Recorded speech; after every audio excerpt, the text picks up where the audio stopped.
How many of you want to grow a business, move people with your creative pursuits, or just live life on your own terms? Many of us do, but you can't do it without risk.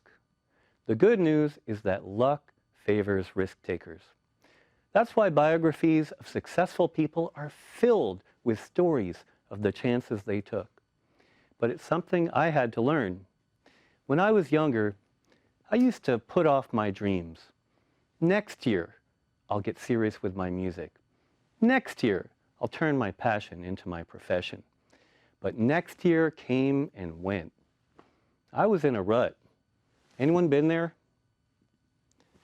Then I saw an inspiring musical called Ragtime. I discovered that the writers honed their craft in a 2-year workshop in New York, and the next submission deadline was a month away. That's when my heart sung out. You've been living a lie, saying someday you'll try to revive the dreams that bring you alive. And my head said, but I don't know anyone in New York. I'm just a pop songwriter. I've never written theater music. Gotta face your fears, let regret turn to tears, and finally listen to your heart's true desire.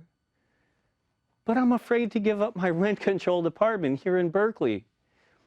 Wave caution goodbye, better to fail than never try.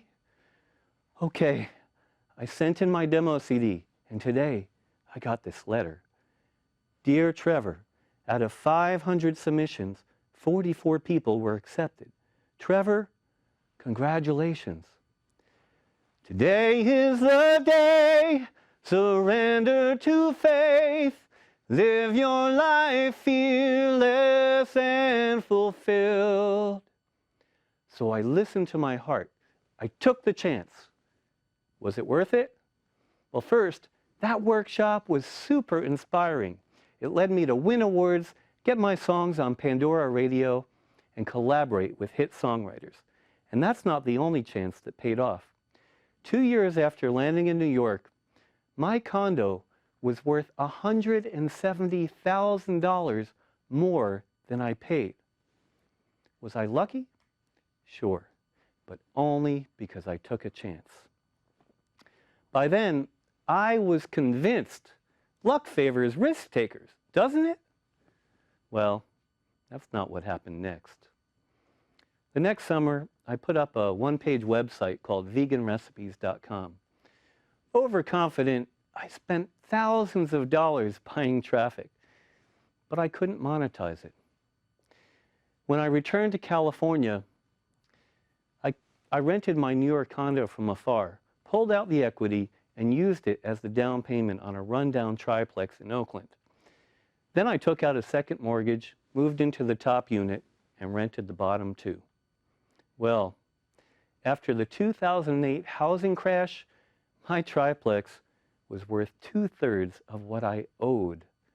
My rents declined, my freelance writing work dried up. I became an unemployed, underwater homeowner, living on credit cards, facing foreclosure. I felt scared. I started to doubt myself. Maybe I've been too daring.